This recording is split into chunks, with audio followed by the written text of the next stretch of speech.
Hola, ¿qué tal? Mi nombre es Jesús Giovanni González Hernández. Soy estudiante de la licenciatura en Administración de la Universidad Nacional Autónoma de México en la Facultad de Estudios Superiores Cuautitlán, Campo 4.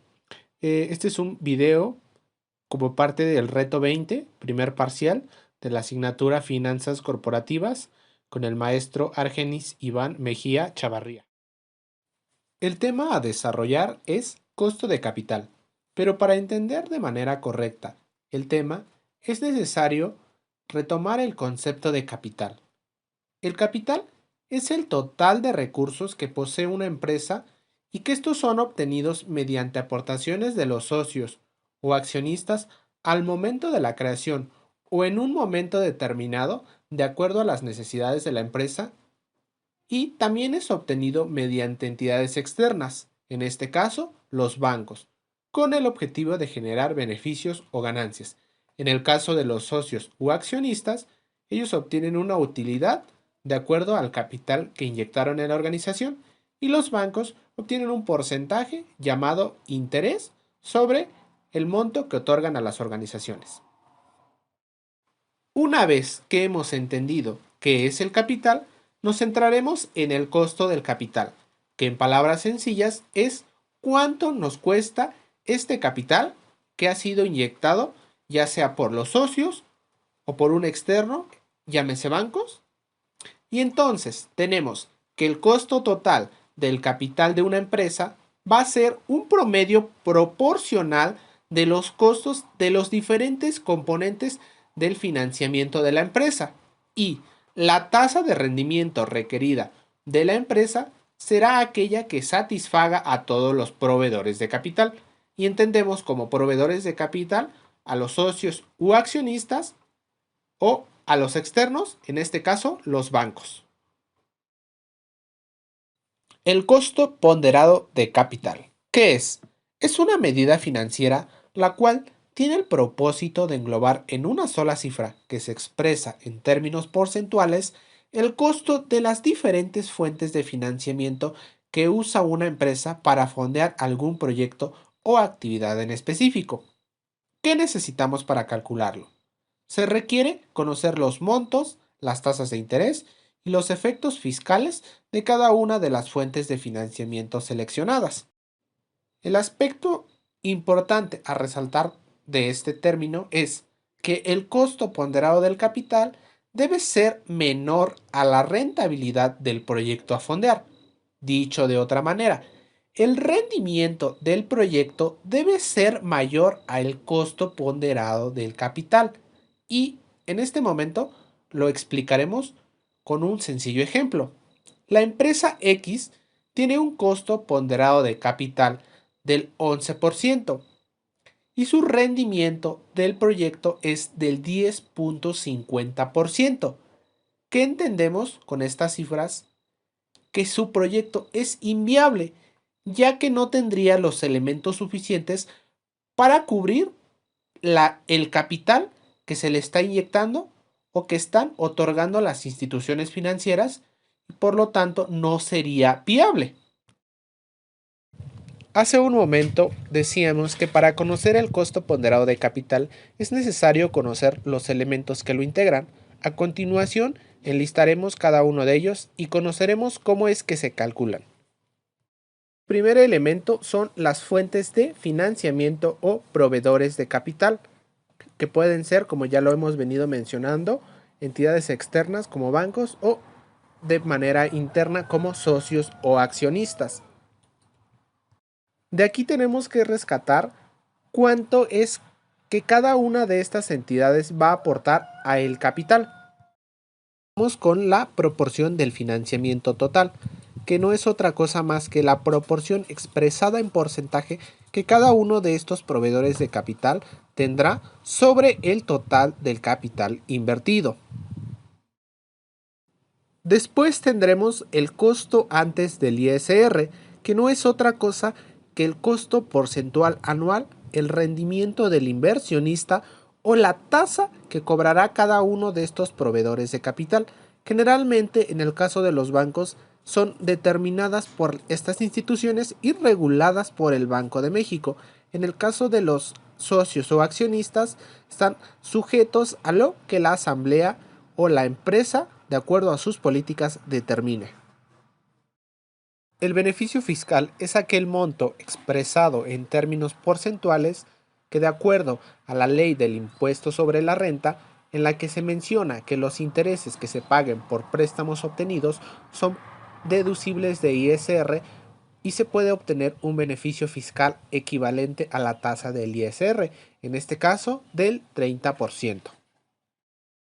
El costo después del ISR será aquel expresado en términos porcentuales que resulte una vez de aplicar el beneficio fiscal y que en términos generales será lo que estaríamos pagando como concepto de interés o rendimiento a cada uno de estos proveedores de capital una vez que ya se ha aplicado este beneficio fiscal que otorga de acuerdo a la ley del impuesto sobre la renta.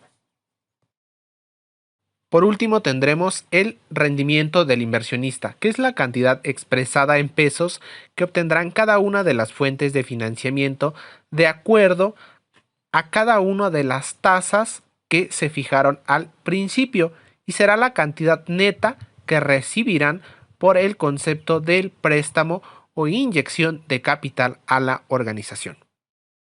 Hemos venido hablando del costo de capital y el costo ponderado de capital. Pero, ¿cómo es que se obtiene dicho capital? Una de las formas en las que se obtiene es mediante la emisión de deuda. ¿Y qué es la emisión de deuda? La emisión de deuda es una forma de financiación que consiste en la emisión de títulos de deuda en mercados bursátiles que prometen un pago futuro a cambio de un precio. Es decir, consiste en pedir dinero prestado mediante la emisión de títulos financieros en forma de deuda. Ahora bien, ¿cómo es que se ofrecen estos títulos de deuda a los inversionistas?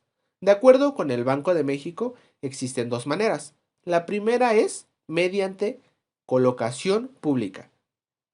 En este caso, la oferta de instrumentos se realiza a través de algún medio masivo de comunicación o a través de boletines de la Bolsa Mexicana de Valores o la Bolsa Institucional de Valores.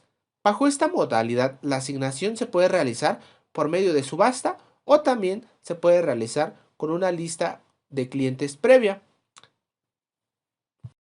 La otra manera es mediante la colocación privada. Generalmente esta oferta va dirigida a una persona o a un grupo de inversionistas determinados. También se puede tener una lista de asignación previa.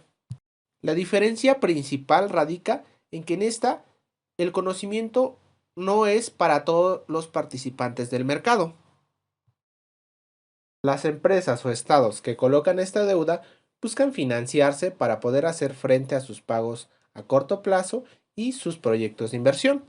En el caso del estado, generalmente lo realizan para llevar a cabo infraestructura u obras públicas. Por el otro lado, una empresa buscará colocar deuda para hacer frente a sus compromisos de pago más inmediatos y para realizar inversiones estratégicas que le permitan continuar con su actividad principal.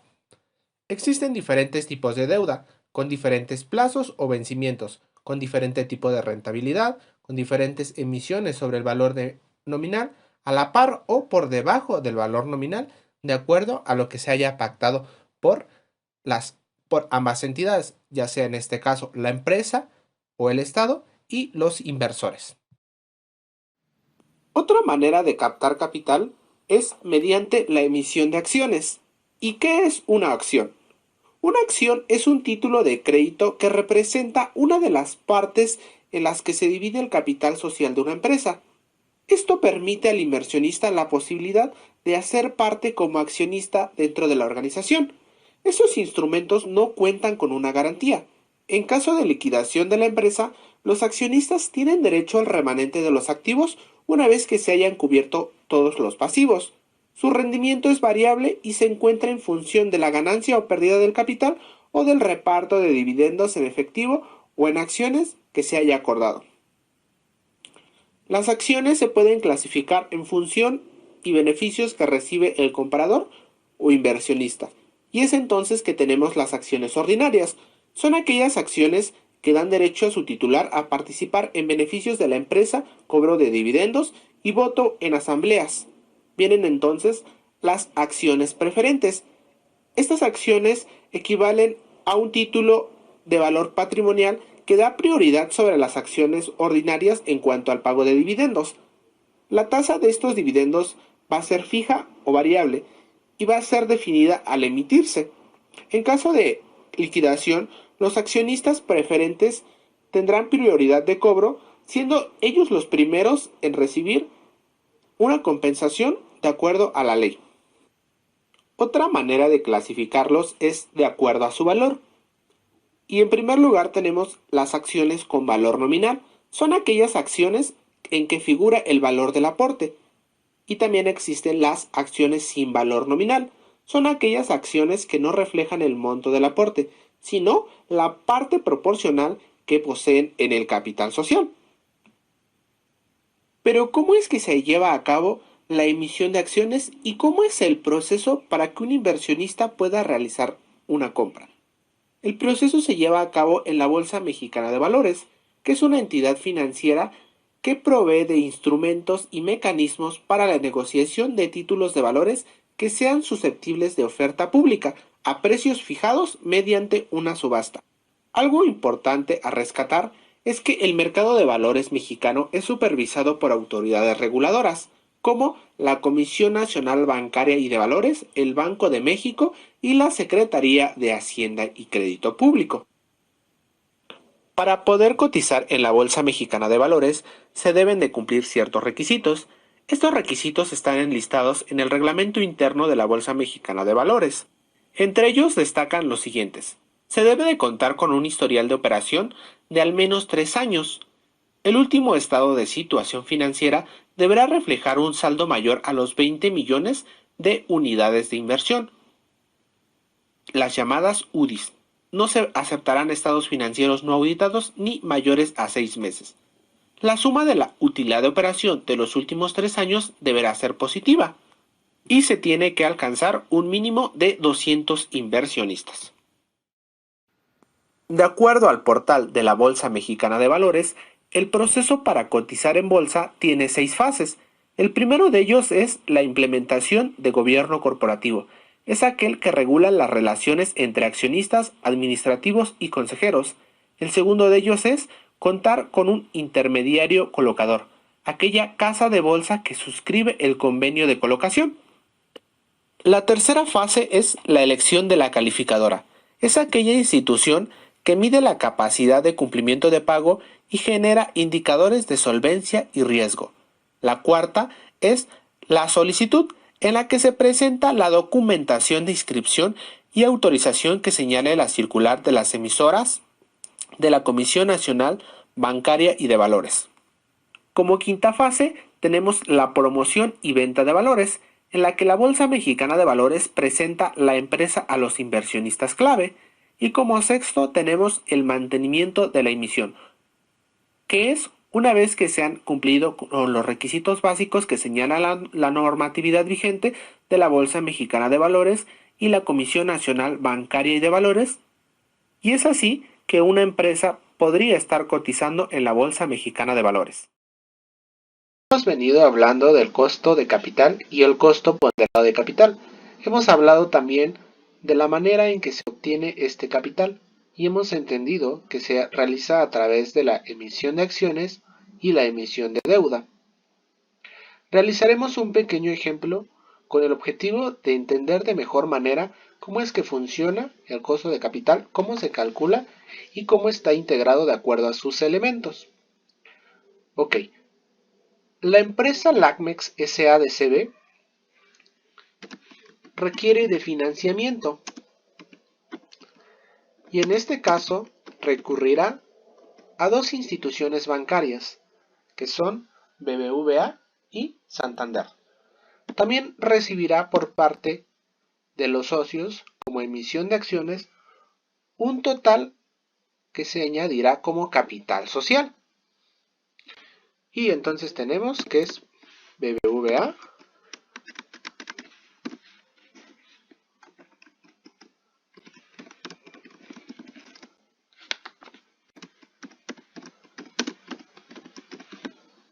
Bien, cada uno de ellos aportará una cantidad distinta. En el caso de BBVA serán 70,000 pesos. Por parte de Santander, 95,000 pesos. Y en el caso del Capital Social, 65,000 pesos.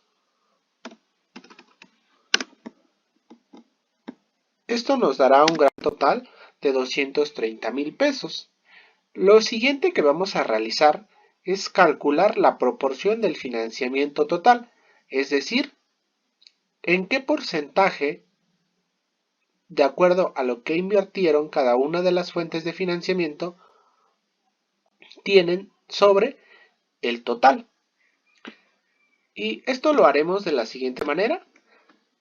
Realizaremos una división entre el capital invertido sobre el total del capital, y esto lo multiplicaremos por el 100% a manera de obtener la proporción del financiamiento total.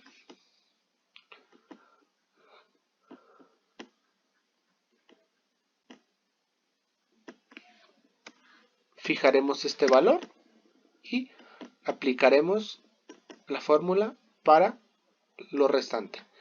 Tendremos entonces que la proporción de BBVA será del 30.43%. En el caso de Santander será del 41.30% y el capital social será 28.26%. Lo siguiente que vamos a tomar en cuenta para realizar el cálculo es el costo antes de ISR o la tasa anual que cada una de estas fuentes de financiamiento cobran. Hemos venido diciendo que en el caso de las instituciones financieras son determinadas por ellas mismas, pero que a su vez son reguladas por el Banco de México. En el caso del capital social, a través de la emisión de acciones, tenemos que los dividendos que se pagan son de acuerdo a las políticas de la asamblea y de acuerdo a lo que se haya acordado en la empresa. Pero en este caso le asignaremos un valor para poder realizar de manera correcta los cálculos. Tendremos entonces que para BBVA le pondremos un 16% de costo. Mientras tanto, Santander nos cobrará un 18%. Y como capital social le pondremos un 12%, que será lo que pagaremos como dividendos. Sigue otra cuestión importante, que es el beneficio fiscal. En el caso de la emisión de deuda y en el caso particular de préstamos, de acuerdo a la ley del impuesto sobre la renta, tenemos que los intereses que se paguen por este concepto serán deducibles, y serán deducibles hasta por la cantidad del 30% de acuerdo al ISR. Para el caso de los dividendos, esta cantidad no aplica, entonces tendremos un 0% para este caso. Lo siguiente que vamos a realizar es calcular el costo después del ISR, y es lo que realmente nos va a costar esta financiación una vez que ya hemos considerado el beneficio fiscal que nos otorga, en este caso, el fisco a través de la ley del impuesto sobre la renta. Y este lo calcularemos de la siguiente manera. Será el resultado de la multiplicación del costo antes del ISR por 1 menos el beneficio fiscal que nos otorguen para cada concepto, y quedaría entonces de esta manera. Para el caso de BBVA, el 16% por 1 menos el beneficio fiscal, o sea, 1 menos el 30%. Tenemos entonces que el costo para el caso de BBVA será del 11.20, mientras tanto para Santander 12.60. Y aquí observamos el primer dato interesante. Como para el capital social no existió un beneficio fiscal, la tasa o el costo después del ISR será el mismo. Continuaremos con el costo ponderado. El costo ponderado lo vamos a obtener de la multiplicación de la proporción del financiamiento, o sea, qué porcentaje del total tiene cada fuente de financiamiento por el costo después del ISR. Y es así como obtendremos el costo ponderado. Entonces decíamos la proporción del financiamiento total por el costo del costo después del ISR. Y tenemos entonces que para el caso de BBVA será del 3.41, para el caso de Santander 5.20 y el capital 3.39. Realizando la suma tendremos que el costo ponderado para este proyecto del ACMEX será del 12%. Algo que vamos a calcular al final y que es de interés, sobre todo para los inversionistas, es el rendimiento que tendrán ellos. Y entonces este será el resultado de la multiplicación del capital invertido de cada una de estas fuentes de financiamiento por el costo de antes de ISR. ¿Y por qué por el costo antes de ISR? Porque si bien nosotros a través de este beneficio fiscal terminaremos pagando una menor cantidad, esto se verá reflejado solamente en nuestras cuentas. Una vez que nosotros hagamos pagos a Hacienda que se realicen de acuerdo a lo dictaminado en la ley, pero nosotros pagaremos el porcentaje que se fijó.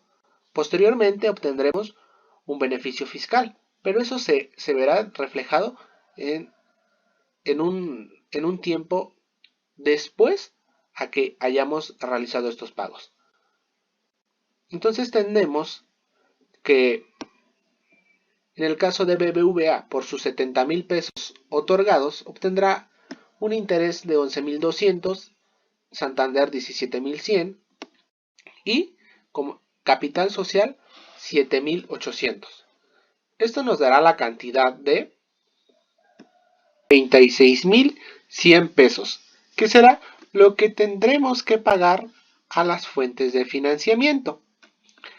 Regresando un poco al costo ponderado, tenemos entonces que será esto lo que tendremos que pagar a estas fuentes de financiamiento una vez que hayamos obtenido el beneficio fiscal. Y a manera de interpretación, realizaremos un pequeño ejemplo en el que supongamos que LACMEX tiene una rentabilidad en el proyecto en el que se le está invirtiendo del 15%. Tendremos entonces aquí que dicho proyecto tiene buena rentabilidad y es viable. ¿Por qué? Porque el costo ponderado del capital que se está invirtiendo en dicho proyecto es menor al rendimiento que se obtendrá de realizar dicho proyecto. En términos generales podríamos decir que es viable. Pero ¿qué pasa si en caso contrario tenemos que el costo ponderado sigue siendo del 12%, pero la rentabilidad del proyecto del LACMEX es del 11%? Tendremos entonces que este proyecto a simple vista será inviable. Y digo a simple vista porque puede tener otros elementos a considerar para su viabilidad o no. Pero en caso concreto y en números fríos, diríamos que no alcanzaría ni siquiera para cubrir lo que estaría costando la inyección de este capital. Y es así como se obtiene y se calcula el costo ponderado. Espero que con esta explicación haya quedado claro y se pueda entender de mejor manera. Muchas gracias. Podemos decir a manera de conclusión que el costo de capital y el costo ponderado de capital son aquel costo que paga una organización pública o privada por la utilización de capital. Y este capital se obtiene mediante dos principales maneras, mediante la emisión de deuda y mediante la emisión de acciones. En el caso de la emisión de deuda, el monto a pagar es determinado por las instituciones bancarias y se conoce como interés. El pago para el caso de la emisión de acciones va en función del comportamiento de la empresa. Ambas están reguladas por normativas mexicanas y se debe de seguir un procedimiento para poder ponerlas en el mercado. Ambas fuentes de financiamiento son de vital importancia para las organizaciones, ya que de esta manera se pueden fondear proyectos de inversión o se pueden hacer frente a pagos a corto plazo. Es importante precisar que para ambos tipos de financiación, la empresa debe de hacer un estudio profundo sobre las necesidades y sobre las rentabilidades de los proyectos a fondear, pues como bien sabemos, este capital debe ser devuelto a sus propietarios y adicionalmente habrá que pagar el costo de capital.